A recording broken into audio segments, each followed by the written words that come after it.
primero que nada, saludarlos a todos. Bienvenido al Jueves Minero del día de hoy.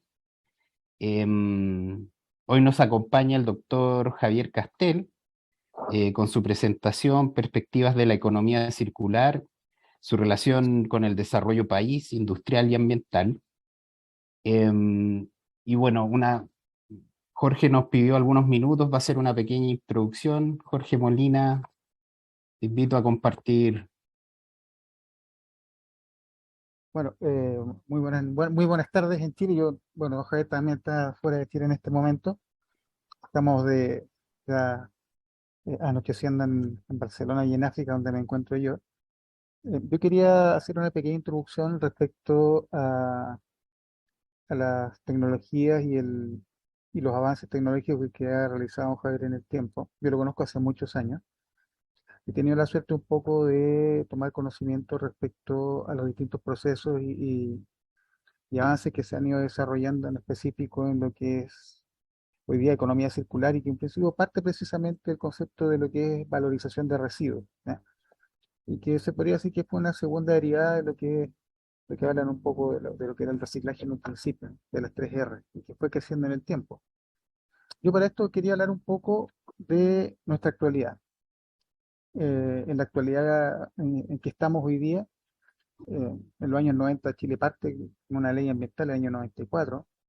Y desde el proceso en adelante, casi todos los marcos legales que se han avanzado son precisamente todos orientados en todo lo que es el marco de residuos. O sea, partiendo desde el reglamento de residuos peligrosos del año 2003, eh, después sobre el manejo de rellenos sanitarios el año 2008, sanitarios también, hospitalarios. Después se integra la norma de almacenamiento de sustancias peligrosas al mismo decreto. Finalmente aparece el año 2016 una ley que venía hace bastante tiempo siendo solicitada, que precisamente era una ley de gestión de residuos de responsabilidad extendida del productor. Aparece el Acuerdo de París también, aparece un plan de descarbonización del gobierno, aparece la Estrategia Política Nacional de Hidrógeno Verde, dadas las tremendas condiciones que tiene nuestro país en las radiaciones solares, que podríamos literalmente, supuestamente para 2050, tener casi el mismo ingreso en hidrógeno verde que en cobre, ¿m? Que en la minería. O sea, digamos que es una perspectiva interesante. La misma política nacional minera que hoy día que está vigente.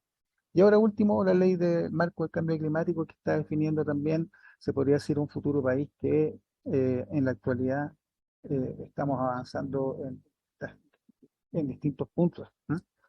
Pero nosotros, hablando un poco de la estrategia jerarquizada, que es lo que tienen todos los países, y bueno, en la Unión Europea en especial, que don Javier precisamente trabaja mucho bajo esos conceptos, es que en el desarrollo que ha existido, normalmente siempre se ha dejado, o digamos que la visión de los manejos de residuos, o donde se ha concentrado las energías habitualmente no van acompañadas, porque precisamente el conocimiento que llega para nosotros habitualmente viene de países industrializados, de países que generan precisamente una cantidad de residuos que tiene mucho que ver precisamente con el encadenamiento social.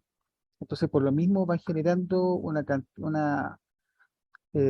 cantidad interesante de políticas precisamente porque es la misma sociedad que va a ocupar aceite, papel, plástico, residuos que son absolutamente transversales a la misma sociedad. Entonces, claro, ellos se definen precisamente en los marcos legales y en que Chile también siguió el modelo, hace exactamente lo mismo. Y en el modelo de jerarquización nosotros nos damos cuenta que todo tratamos de hablar de reciclaje, reutilización, y en la última escala, valoración energética, eliminación, precisamente para sacar el valor, lo último de valor que tiene cada residuo, y simplemente que a un relleno sanitario o un botadero va a parar lo que realmente no tiene valor. Pero nosotros hoy día, cuando hablamos respecto a lo que es la industria minera, hay que ver un poco por qué llegamos hoy en la situación que estamos hoy día. ¿M? Porque Chile tuvo una gran virtud también, y obviamente grandes virtudes también traen importantes problemas eh, para solucionar. Y nosotros nos vimos enfrentados en los años 80 a un crecimiento, un cambio, un modelo económico importante a nivel mundial, que precisamente fue lo que desarrolló todo lo que fue en esa época, en los años 80, todo lo que es la cultura del- de lo que se podía desechar, de lo desechable. Eso generó una tremenda expansión económica respecto a la necesidad de nuevas materias primas. Y eso precisamente empezó a pedir el aumento de materias primas. O sea, los países que ya entregaban materias primas le empezaron a pedir que por favor producieran más. De hecho, cuando cae el muro de Berlín, empieza lo que se denomina la globalización. La globalización precisamente empieza a decir que los países que son productores de tecnología y manufactura empiezan a estar materias primas porque tienen nuevos mercados los que pueden hacer. Y precisamente la globalización que trae lo bueno, porque habitualmente nosotros tratamos de encasillar las actividades industriales de una forma tal que tienen se podría decir, un significado negativo, pero si uno en este mismo minuto miramos hacia nuestro alrededor, solamente lo que es madera y orgánicos no viene del sector minero. O es petróleo, o cemento, o algún metal que nosotros estamos utilizando hoy día. Es decir, estamos frente a una actividad en la cual eh, tiene una tremenda preponderancia en el desarrollo del ser humano. Y por lo mismo, cuando creció la economía en esos años, la misma globalización trae una serie de efectos. También aumenta el ingreso per cápita de los países subdesarrollados y los países que se podría decir que son los proveedores de las materias primas.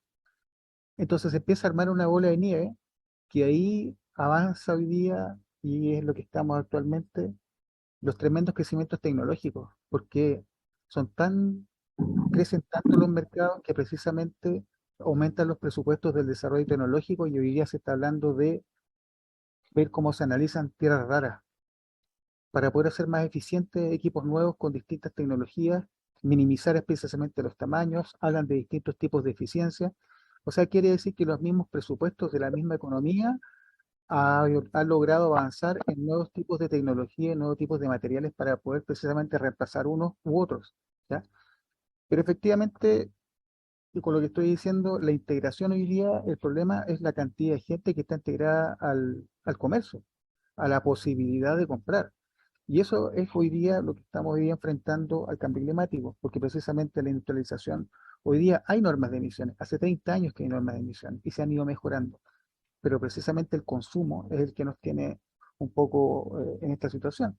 Pero eh, no es precisamente la situación, sino que también estamos hablando del enfoque, porque precisamente en ese momento a Chile le llegó una gran solicitud de cobre y el país pudo responder. Creció en forma exponencial el desarrollo minero, pero empezó a concentrar precisamente todos los esfuerzos ambientales en distintos puntos. O sea, quiere decir que en la madurez de un país todos empiezan a apretar donde más les duele. Aquí en Chile empezamos a apretar primero en las normas ambientales de emisiones atmosféricas, un poco en el agua, ¿ya? En el agua, perdón, pero no hicimos precisamente un análisis de la mayor industria que tenemos, porque claro, el conocimiento se va adquiriendo de acuerdo a medida que se va desarrollando.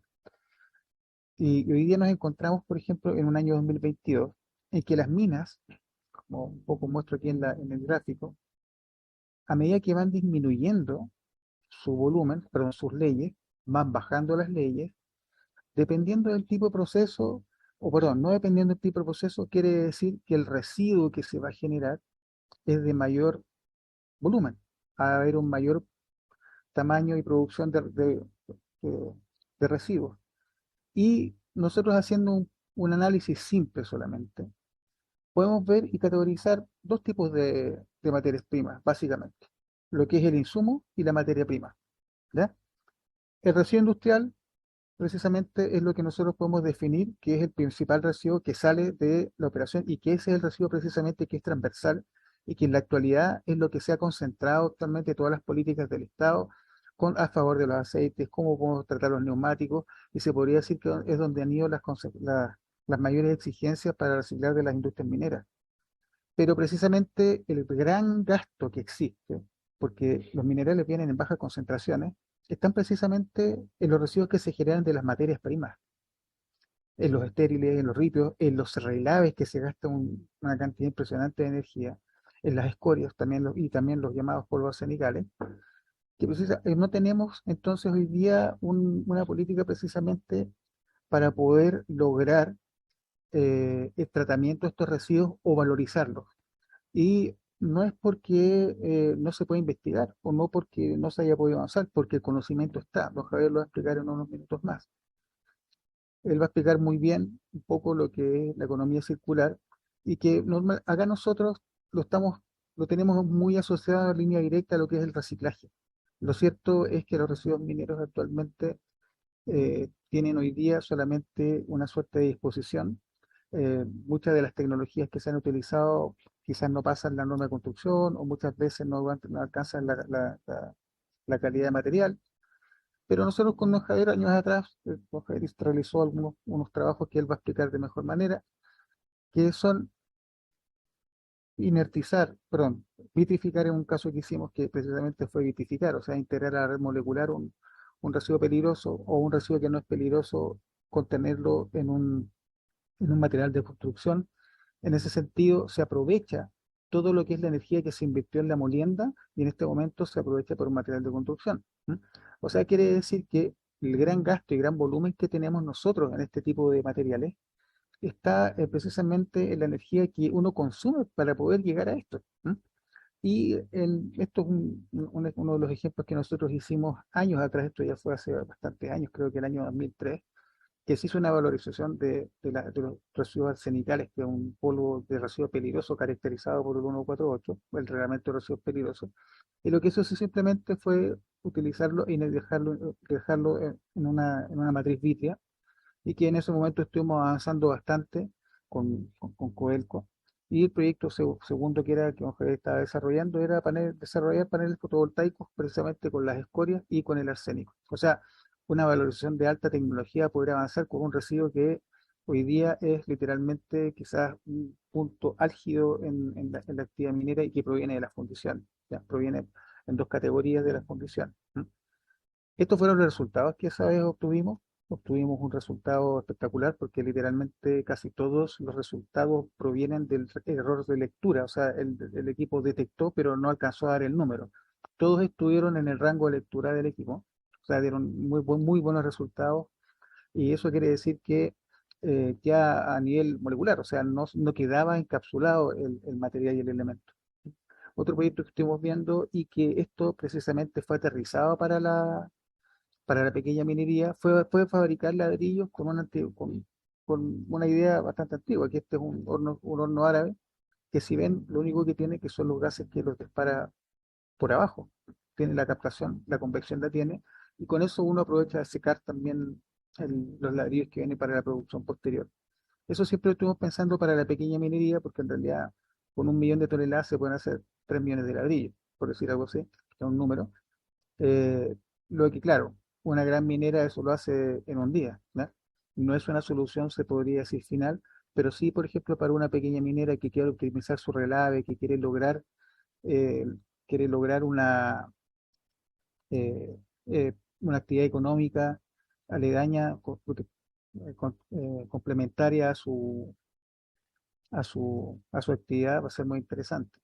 ¿Qué quiero decir con esto? Que normalmente no es precisamente concentrar el reciclaje, que es hoy día lo que tenemos asociado nosotros como economía circular, y que claro, el conocimiento está y que proviene de afuera, es donde están los países industrializados, que precisamente ellos orientan su gestión a los aceites, a los neumáticos, a los insumos literalmente que ellos utilizan porque tienen un nivel de industrialización. Nosotros somos un país de materias primas y tenemos una materia prima que viene en baja concentración. Entonces, literalmente, de un producto que podemos tener casi el 1% ley, estamos hablando que son el 3% solamente que se dan en un concentrado. Tenemos casi más del 97% se nos va como residuo. Y que es donde hay que buscar alguna solución ambiental, sea valorizando, sea de alguna forma contener y ojalá lograr un valor. Bueno, eso solamente yo quería hacer la introducción un poco para que don Javier él haga su exposición y orientar un poco esto para el sector minero, que en el fondo es cuáles son las alternativas reales que podemos tener en base al proceso inicial que tenemos aquí en nuestro país.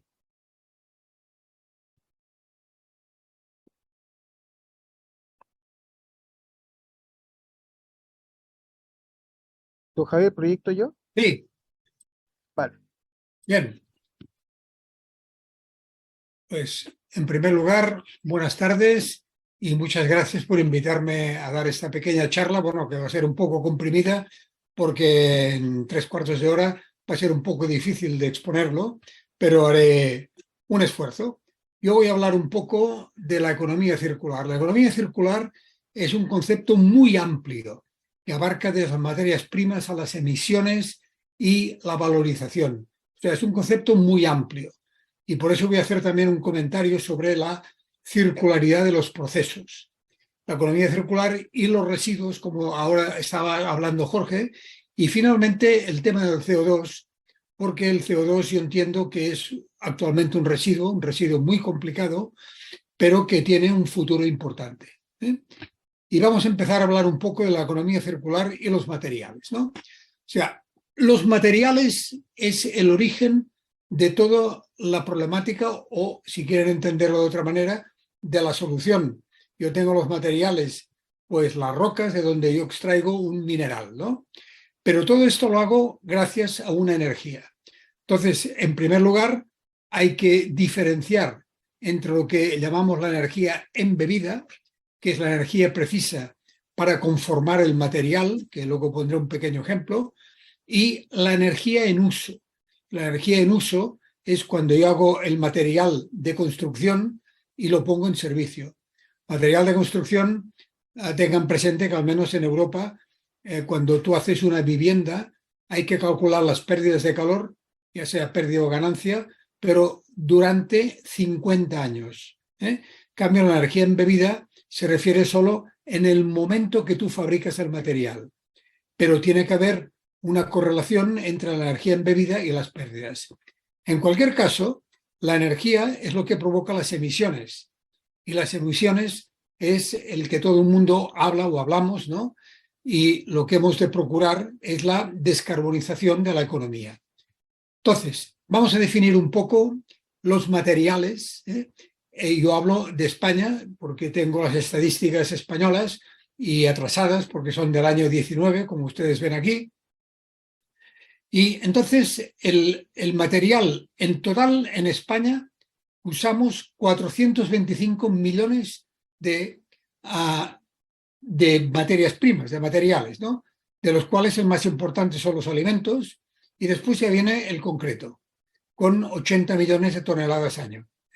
Y a partir de aquí, petróleo, gas natural están por orden, pero los que tienen una redondita en rojo aquí al lado tiene que ver con el tema de la minería, que evidentemente, como ven en la tabla de abajo, los materiales de construcción o para la construcción son la mayoría siempre, son 139 millones de toneladas año, o sea que es un dato muy importante.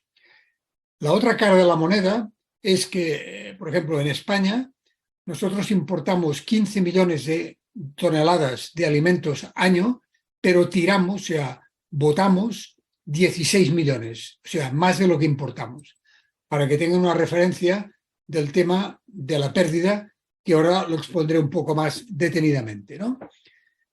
¿Cómo se define la economía circular? La economía circular tiene muchos parámetros para poder ser evaluada, pero lo más importante, lo que usa todo el mundo es, en ese caso de España, lo que ven en este cuadro, es el PIB, es un 1,1 billones de euros, mientras que el consumo, como he visto antes, son 426 millones de toneladas. Si yo divido el PIB por el consumo, me da lo que se llama la productividad o economía circular, que en este caso serían 2.600 euros por tonelada. Entonces, aquí se abre el primer debate. Y el primer debate es, como que se trata de un cociente entre el Producto Interno Bruto y la productividad, y el consumo, pues como que yo he de mejorar la productividad, pues hay dos soluciones. O aumento el PIB o bajo el consumo.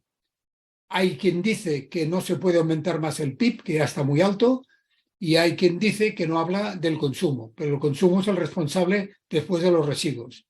En mi opinión particular, lo que hay que hacer es aumentar el PIB y disminuir el consumo. ¿Por qué aumentar el PIB? Porque cada vez que intentemos recircular, utilizar más los residuos, resulta que necesitamos más tecnología, más instalaciones, más fábricas, y esto quiere decir aumentar el Producto Interno Bruto. Una manera de resumir la economía circular es este dibujo de aquí. Esto corresponde al total de la Unión Europea y significa lo siguiente, ¿no? Productos de uso permanente. Imagínense que nosotros hacemos pues un vehículo, un ordenador, una mesa. Solo es de los materiales que entran al sistema, solo representa un 38%. Los vertidos a la atmósfera, las emisiones, es un 36%. Y los vertidos sólidos más las pérdidas en fabricación es del orden de un 13-14%. Entonces, ¿en qué consiste la economía circular? Pues en poder captar algo de todo esto y recircularlo. En la Unión Europea esto está alrededor de un 11%, concretamente en España está un 12%. Entonces, alguien puede preguntar, pero estas cifras son un poco exageradas. Bien, si hacemos un pequeño repaso de los 4 grupos importantes de emisiones, la industria, la automoción, la vivienda, la generación eléctrica, la pongo aquí porque luego en realidad si vamos a usar energía renovable esto desaparece, ¿no? Y la minería metálica. Entonces, en la industria, el caso del clinker, si yo utilizo 100 unidades de materia, resulta que solo me salen 63. El resto es CO2 que emito. En el caso de automoción, todo el combustible se convierte en CO2. El caso de la vivienda, ya sea en verano o en invierno, pues toda la energía se me convierte también en CO2.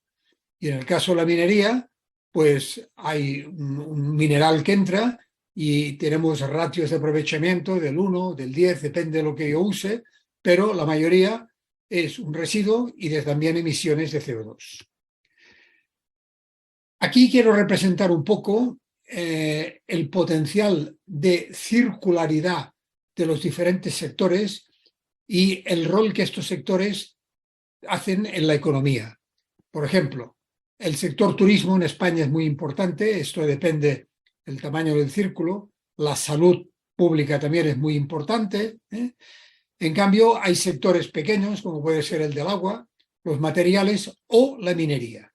Fíjense que la minería es un sector, desde el punto de vista económico español, pequeño, pero en cambio el potencial de circularidad es el más alto. Y ahí es donde nosotros debemos aplicarnos para entrar en esta economía circular, ¿no? Entonces, todos los demógrafos pues hacen sus números para ver cómo va a aumentar la población mundial en los próximos 40 o 50 años, pero vamos a llegar a los 10.000 millones de personas sobradamente. Esto significa que hay que fabricar edificaciones de una población equivalente de 7 o 8 millones de habitantes cada mes durante 40 años. Quien viva lo verá, porque estos son números fáciles de hacer, en un sentido o en otro. O sea, ¿en qué resumimos esto? En que los materiales de construcción cada vez van a ser más relevantes y más importantes. Por tanto, hay que dedicar 4 palabras a hablar de los materiales. La ciencia de los materiales solo concibe 3 tipos: los materiales cerámicos, los materiales polímeros y los metales. Y luego combinación entre ellos, pero básicamente son estos, ¿no? Entonces, desde el punto de vista de la circularidad, aquí hay unos pequeños ejemplos. El primero, que es bien antiguo, es la fabricación de cerámica. ¿Cómo funciona esto?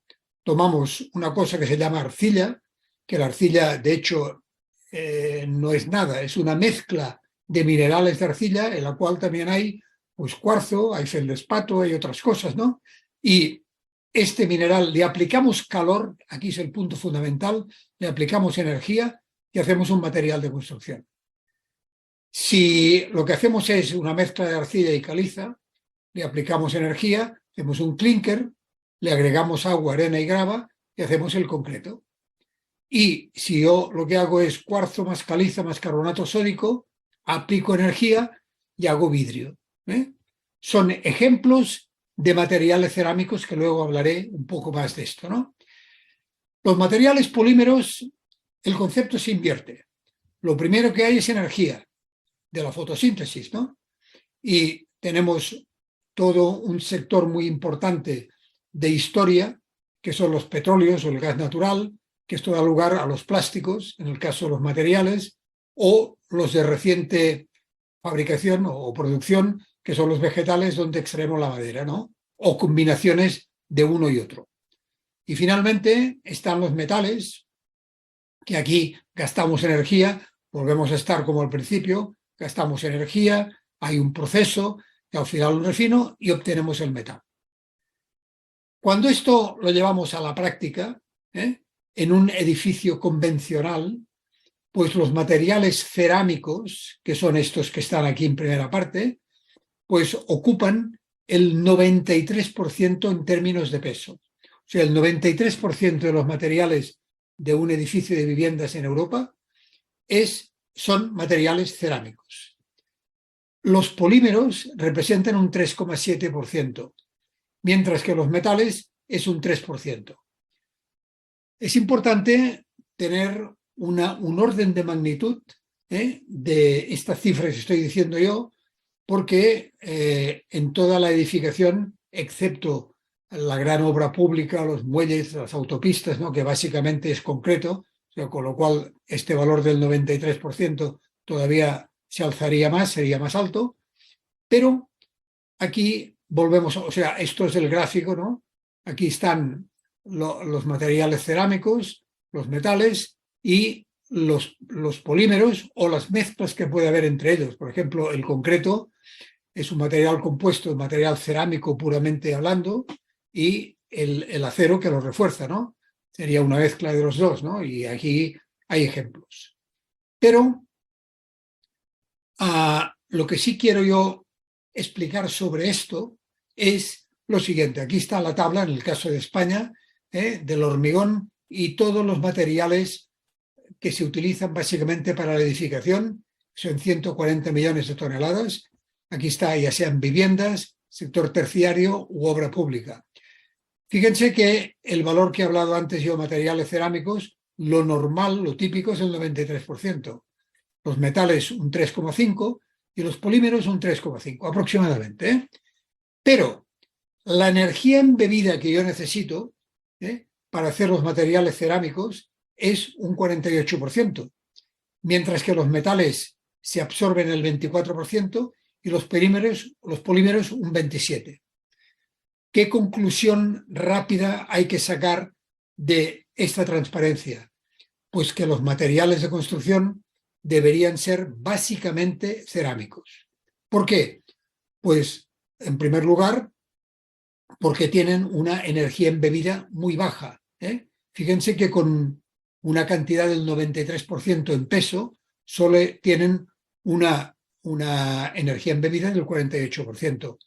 Pero después, cuando esto está en servicio, la energía que gasta en material, una vez puesto en servicio, pues puede ser muy baja. Este, digamos, es el primer mensaje importante para reforzar el tema de la economía circular, ¿no?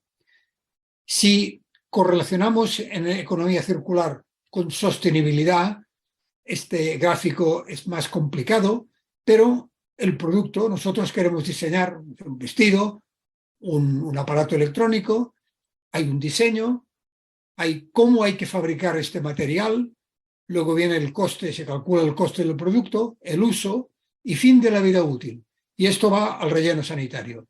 La economía circular dice, no, cuando llega al fin de la vida útil ya no le llamo residuo, le llamo recurso. Y para trabajar con este recurso hay que conocer los materiales. Por eso he empezado por los materiales, ¿no? A partir de aquí es el parámetro importante para ir al nuevo diseño.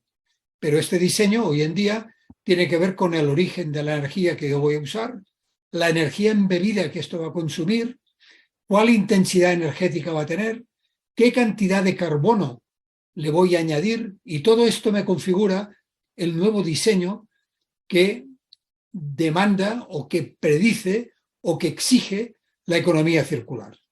Finalmente, aunque yo aplique todos estos parámetros, llego a un momento que dice, bueno, ¿y cómo fabrico el producto? Porque siempre me va a salir una emisión y voy a generar un residuo secundario. La economía circular vuelve a insistir aquí y dice, a ver, compañero, este residuo es igual que este que había aquí. Por tanto, hay que utilizarlo también. O sea, el objetivo es residuo cero. Y las emisiones, que son de energía, por tanto CO2. Y ahí es donde interviene el parámetro hidrógeno, del cual no voy a hablar, pero el futuro del hidrógeno está muy correlacionado con el tema de la emisión del CO2. Circularidad en los procesos. Aquí voy a poner un par de ejemplos, subiendo un poco el nivel de la magnitud de la recirculación, ¿no? El primer ejemplo es uno que también he hecho y luego voy a mostrar un ejemplo, pues para filtrar pues el vino, el aceite, la cerveza, se utiliza filtros de diatomeas, que son microorganismos, y una vez filtrado, pues tengo un residuo. Por otra parte, 50.000 procesos tienen un residuo de CO2. Con esto, ¿qué hacemos? Un aislante. Luego les voy a mostrar físicamente el ejemplo este de aquí. Si subimos un poco el nivel y hablamos del agua, en el caso de la ciudad de Barcelona o el área metropolitana, la mitad va a parar a una depuradora que está pegada al mar, ¿no? Esta agua, una vez depurada, se manda aguas arriba por un conducto y se aboca en un río. Entonces, se mezcla con el agua del río y aguas abajo, aquí se hace la captación, se potabiliza y es el agua que bebemos en el agua metropolitana. Las sociedades que padecen más escasez de agua y más desarrolladas, en lugar de hacer este proceso que he marcado yo, ya va directamente de la depuradora a la potabilizadora. Esto es lo que hacen ya estados de los Estados Unidos o Israel o Kuwait, o sea, sitios donde hay pues mucha carencia de agua, ¿no? En el caso de los fangos de depuradora, que es otra línea de trabajo importantísima, pues como que contienen siempre nitrógeno, potasio, y las heces contienen fósforo y potasio, pues añadiéndole magnesio, yo puedo hacer la estrubita, que esto es un vegetal. Si subimos un poco el nivel, y hablando otra vez de las diatomeas, hablo de las diatomeas porque las diatomeas son unas microalgas que crean el 45% del oxígeno que hay en el planeta. Por tanto, es un punto a tener en cuenta porque es importante.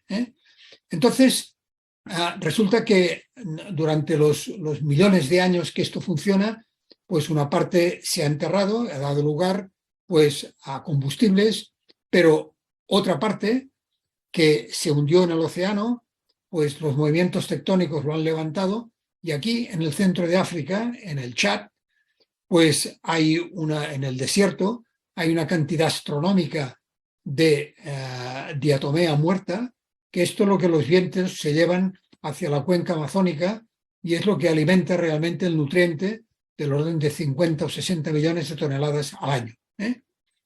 Y esto lo puse porque en las Islas Canarias, en España, están llenos de vulcanismo.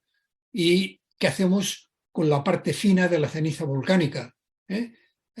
Esto es una puzolana natural que ya los antiguos romanos hace más de 2000 años utilizaban del monte Puzol, ya utilizaban estas puzolanas para hacer materiales y con esto se puede hacer perfectamente material de construcción. Bien, porque claro, ¿y los elementos de dónde salen? Porque a terminar ampliando más, ya nos vamos un poco al mundo de las estrellas, ¿no? Todos los elementos de la tabla periódica que conocemos, todos absolutamente salen de las estrellas. Y una vez formado, en este caso, el sistema solar, pues los materiales que tenemos son los que tenemos al exceso, pero no hay más. O sea, o utilizamos y reutilizamos estos materiales o nos quedamos sin materiales. Hecha esta introducción, Jorge me pidió que hablara un poco sobre residuos, y voy a hablar también de la distribución de residuos en el caso español, pero va a ser muy semejante a lo que tienen ustedes, con una diferencia que son los mineros. En el eje de abscisas está el porcentaje, y los residuos sólidos urbanos son como un 8%, los lodos de depuradora un 2%, escombros y derribos, ya les pongo la marca, porque esto es desde el punto de vista, yo estoy utilizando profusamente materiales procedentes del derribo y demolición de edificios para hacer concretos. Lo estoy haciendo ya en España, ¿no? De residuos industriales hay una parte importante que también se pueden usar, y los residuos mineros en España, que España no es un país minero, lo fue, pero ahora no es un país minero, pues representan el 25-30%. Si yo sumo los escombros y la parte de industriales que pertoca, significa que los materiales aptos para ser convertidos en materiales de construcción, pues son más del 50%. Segundo mensaje. Tercer mensaje, que no tiene que ver ahora con lo que hablaba yo de los materiales de construcción, porque esto se refiere a los residuos sólidos urbanos, pero que en España y en América también hay una discusión de que si los incineramos y hacemos energía, no podemos hacer la valorización material, que es el primer elemento que habría que hacer.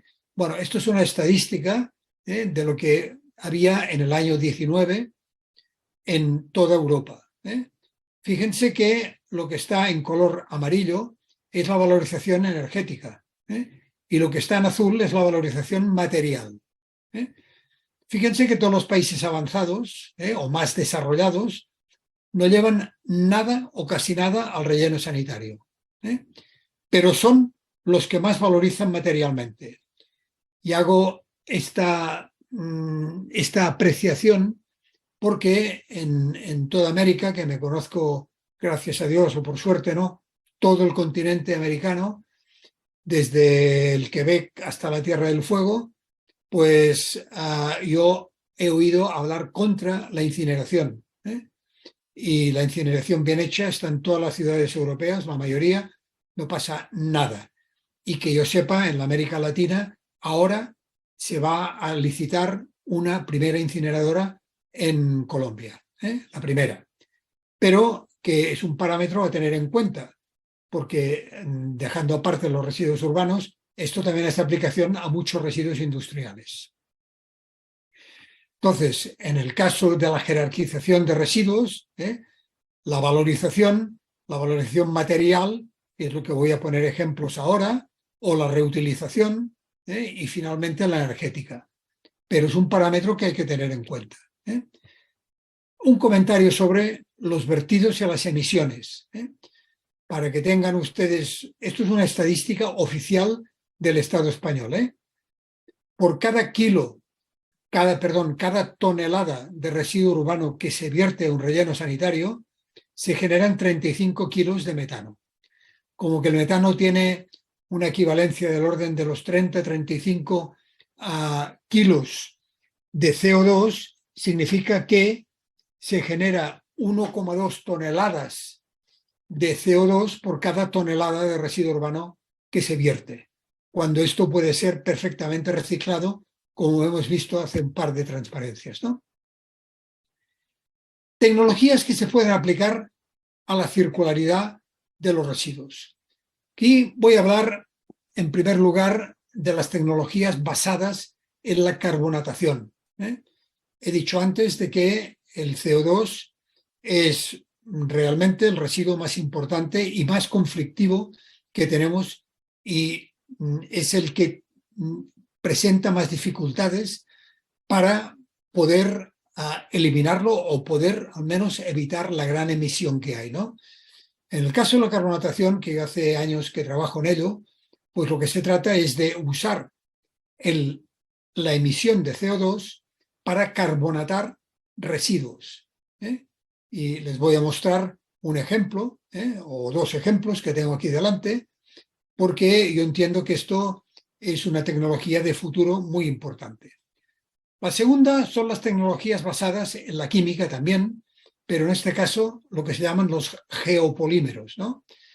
En referencia a los polímeros de combustibles fósiles, que solo son largas cadenas de carbono e hidrógeno, mientras que los geopolímeros que estamos hablando ahora son cadenas de silicio, alúmina y sodio, en contraposición a las típicas cadenas de calcio, silicio y aluminio, como el óxido de aluminio, como puede ser el tema de los clínkeres o los cementos, ¿no? Los geopolímeros forman largas cadenas y esto es una línea de investigación que también hace tiempo que yo estoy trabajando, y esto da lugar a la incorporación, o sea, estoy trabajando 100% con residuos, con todos ellos, ¿eh?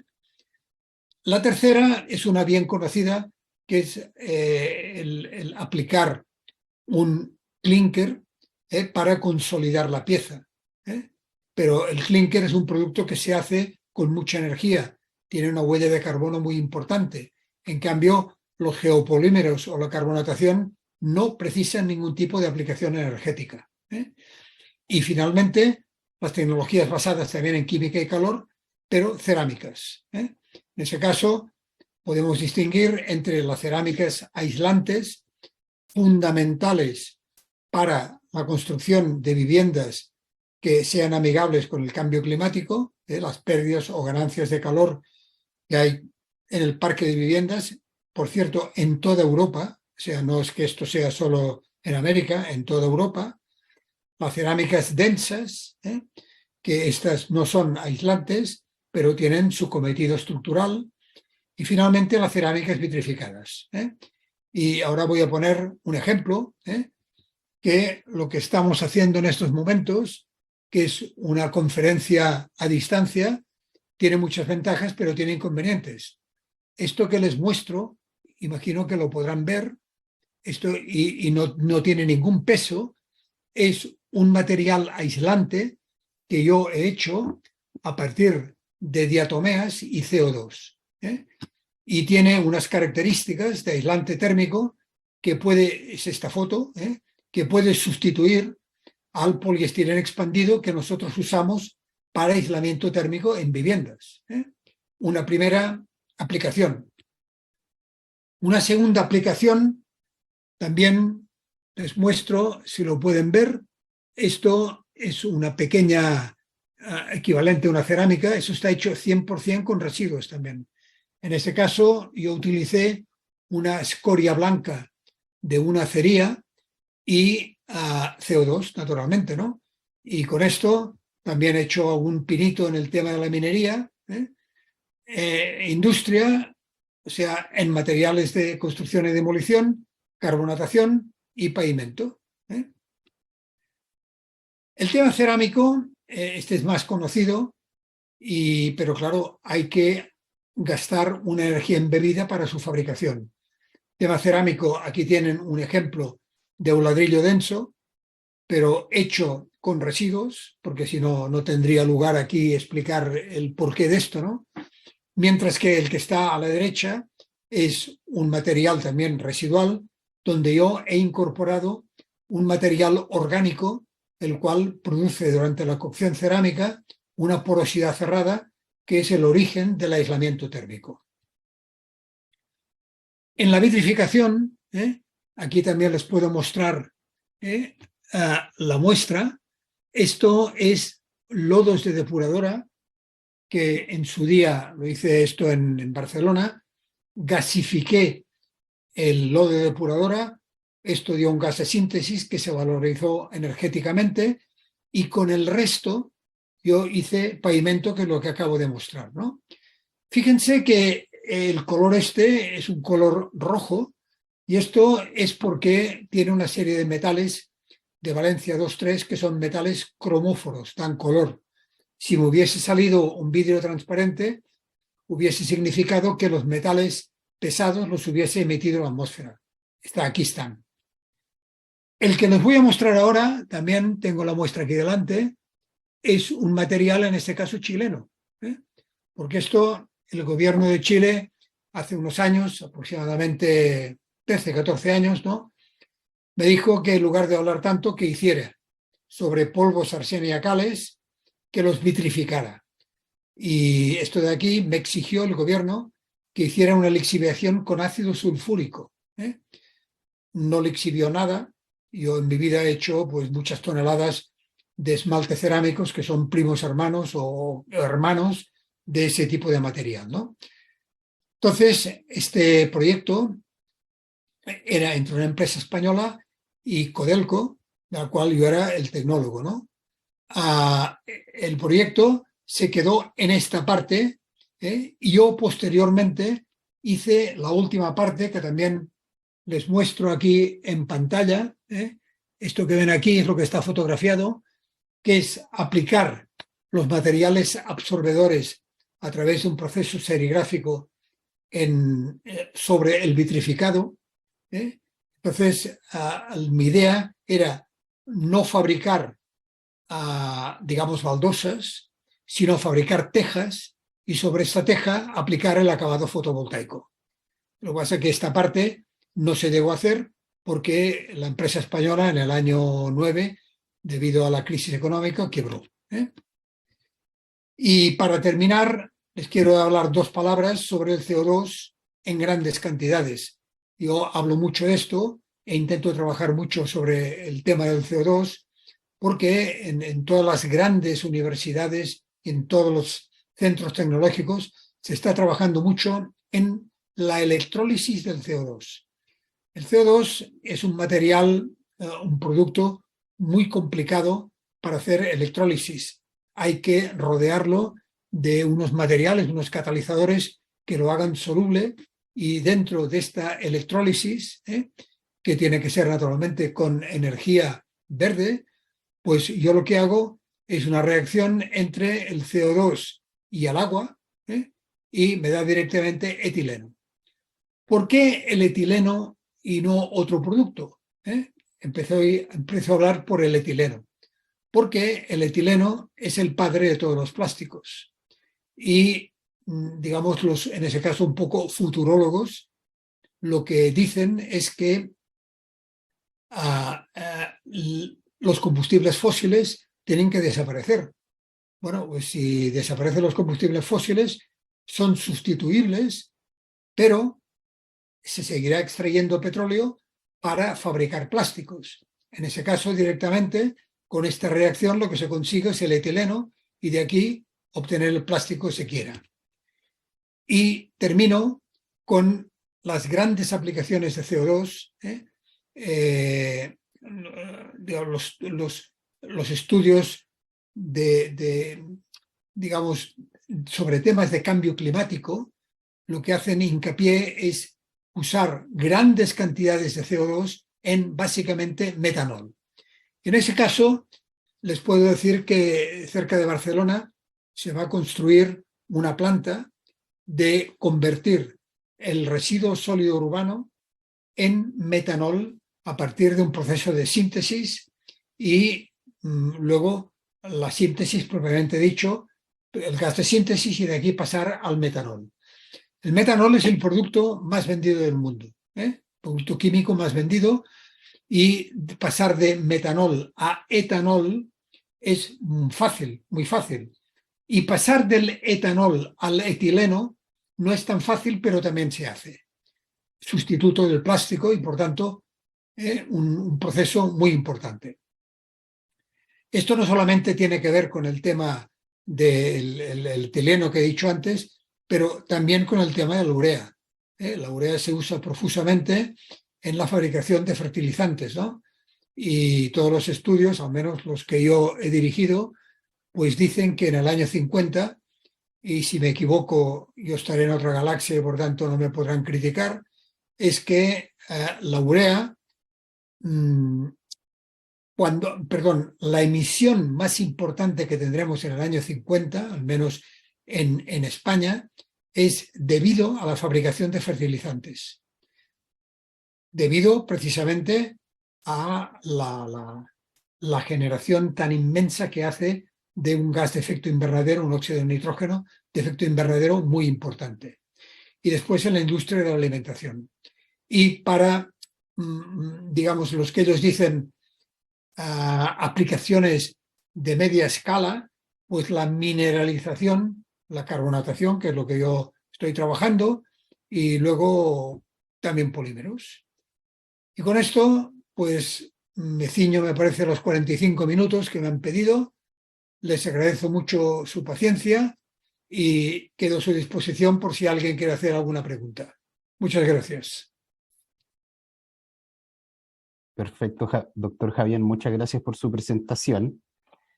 Queremos invitar a nuestros participantes a hacer preguntas, a levantar la mano. También, Javier, te invito a dejar de compartir estamos viendo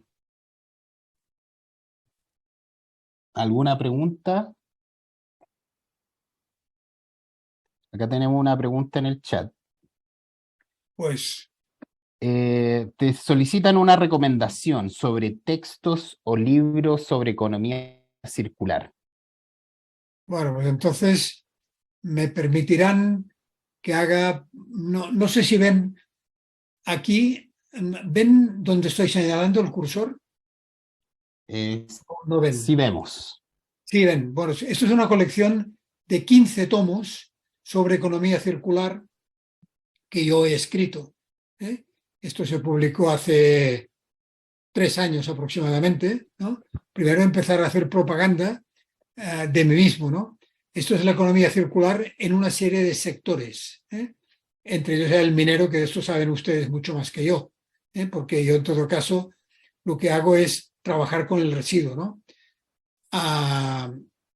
Referencias bibliográficas, es difícil de hacer citaciones concretas porque cada residuo tiene un modo de comportamiento diferente y hay que conocer diferentes tecnologías para poder dar una solución o una aplicación. Perfecto. No sé si hay más consultas o preguntas. Pueden abrir su micrófono o también escribirlas en el chat.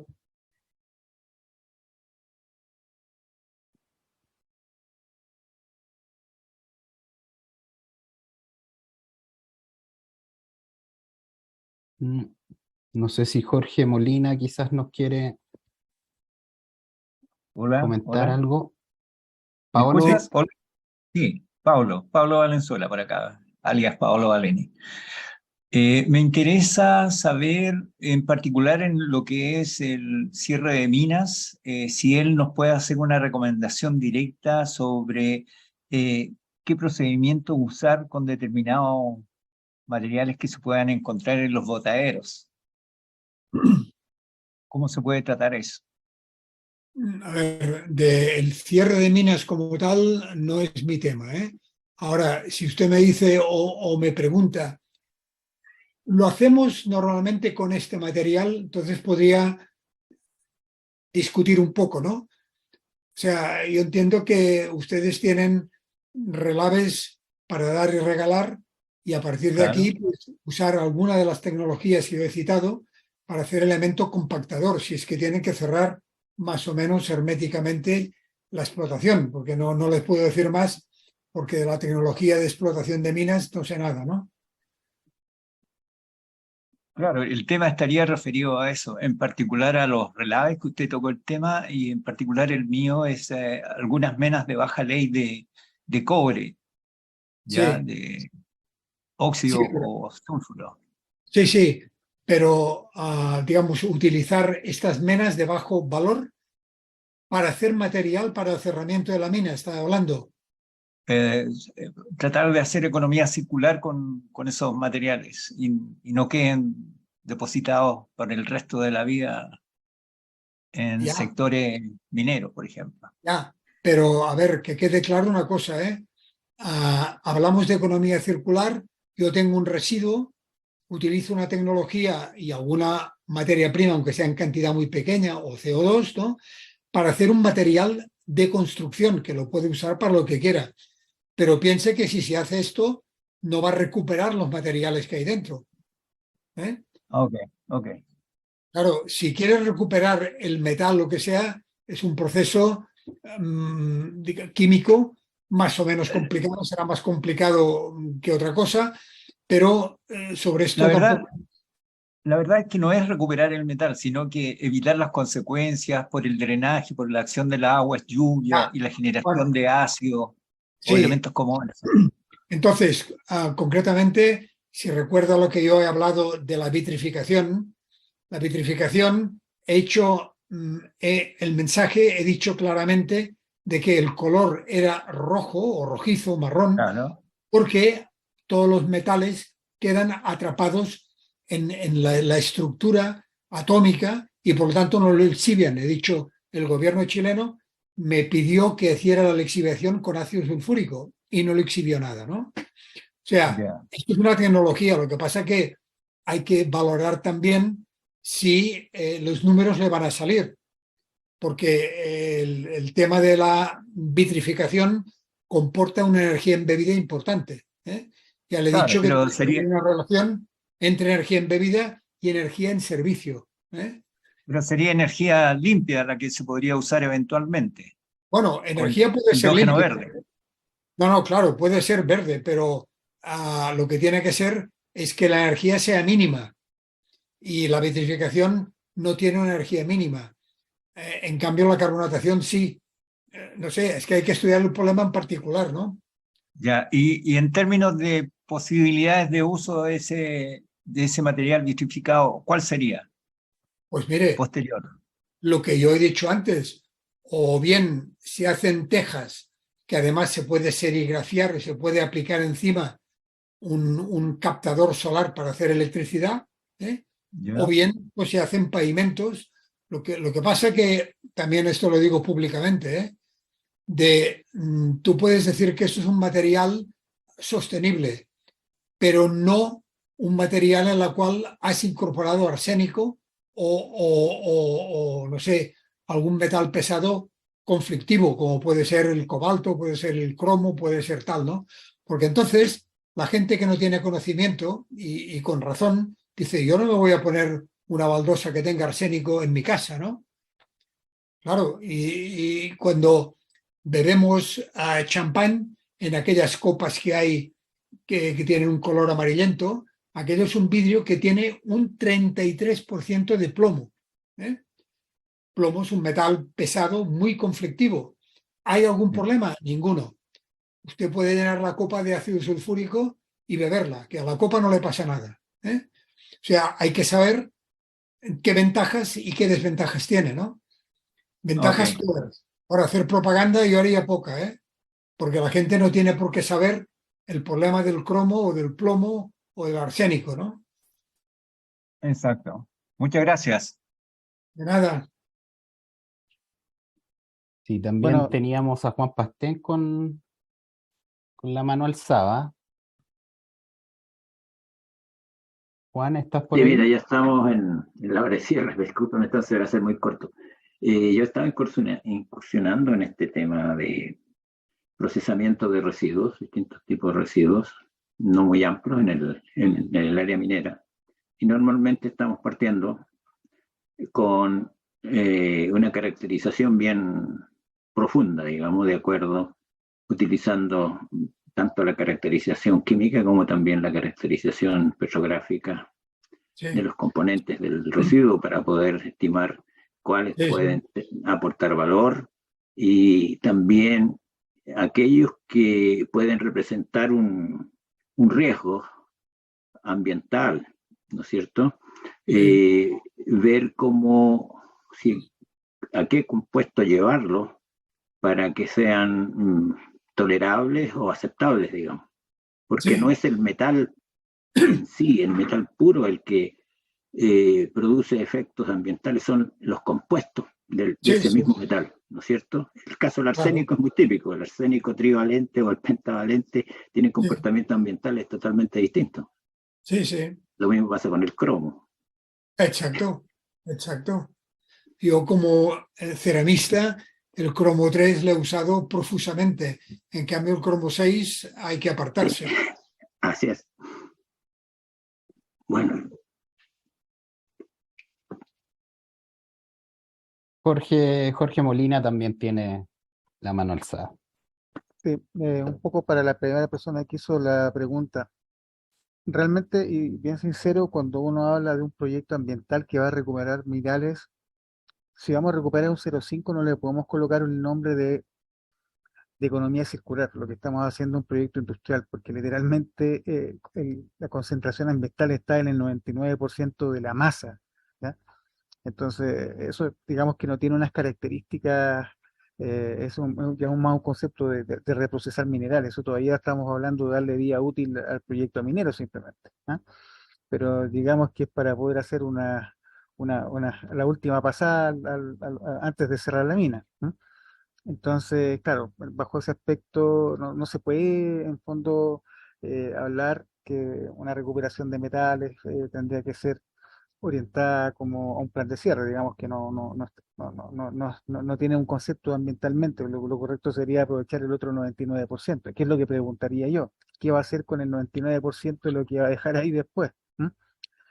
Lo que sí es importante es que hay que ver que, como nosotros como ingenieros en minas, como estamos viendo en esta charla, hay que entender que como las leyes de nosotros están bajando, día a día nuestros residuos están aumentando y actualmente vamos a tener una gran exigencia de cobre precisamente, como está avanzando el mundo, hacia todo lo que es la electromovilidad.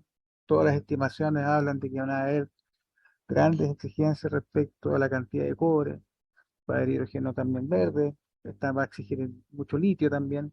O sea, quiere decir que nosotros industrialmente, como proveedores de materia prima, digamos que estaríamos como los buenos de la película. ¿M? Pero por otro lado, ya tenemos una madurez en esta industria que estamos frente a una situación que las leyes están bajando, están aumentando nuestros botaderos, están aumentando nuestros tanques de relave, y lo interesante es cómo vamos a enfrentar eso. Y este tipo de tecnología apunta a recuperar este tipo de materiales. Obviamente, con la cantidad que tenemos, habría que literalmente regalar una casa casi acá asiático, ¿ah? Pero lo interesante es que se puede avanzar. Por lo menos en la Universidad de Santiago, en Don Javier, vamos a postular algunos fondos para poder investigar respecto a esto. Incluso hay una alumna que está comenzando su tesis para ver este tipo de tecnologías, porque en realidad son muy interesantes. Por lo menos el futuro, realmente si queremos tener una evaluación realmente y enfocarnos, porque, claro, como estaba diciendo yo, nos enfocamos mucho en los neumáticos, los aceites, salen ciertas publicaciones, pero ¿dónde está realmente la identidad de nuestra industria? Si ustedes vieron la imagen que está ahí, en donde explica precisamente la escala industrial. Nosotros estamos en la parte minera, en la órbita superior precisamente, donde está la producción. eh, Se va a decir que pues, los subproductos que ellos valoran realmente ya tienen bastante valor. O sea, yo de un automóvil, incluso si uno ve la fundición de Aruba en Alemania, recupera hoy día hasta las emisiones están sacando metales. O sea, se puede. ¿M? Nuestras fundiciones no son fundiciones de cobre, son fundiciones de concentrado de cobre. Entonces tenemos precisamente ese tema que es la materia prima que nosotros refinamos precisamente y la entregamos refinada, y efectivamente en ese concepto ambientalmente ellos se podría decir que tienen más donde dar vuelta y pueden recuperar pues, los metales. Y por eso es que se concentra en el aceite, en los neumáticos, pero no es la política que tenemos que seguir nosotros. Eso. Perfecto, gracias por tu intervención, Jorge. No sé si quedan preguntas. Juan me parece que levantó la mano nuevamente.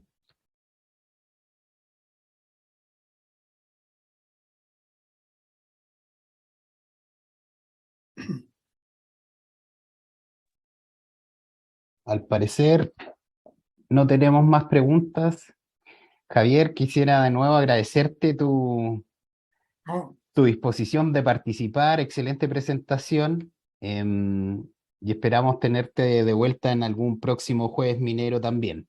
Muy bien, pues muchas gracias a todos y buenas tardes. Hasta la próxima. Buenas noches allá en Barcelona. Muchas gracias y yo creo que quedamos iniciando una muy buena discusión. Me interesa mucho el tema de la aplicación de economía circular a los residuos masivos mineros. Y ahí hay alternativas que no hemos citado hoy día. Lo evaluaremos en una próxima Para una próximo mesa jueves redonda. minero. Bueno, muchas gracias a todos. Yo me despido, que estén muy bien. Ya, Camilo, muchas gracias. Buenas tardes y gracias. Adiós. Hasta luego, Javier, que esté muy bien. Gracias, Javier. Adiós. Adiós. Jorge, nos seguimos contactando. Hasta luego. Chao. Un abrazo, Juan, que esté muy bien. Hasta luego, Javier. Chao.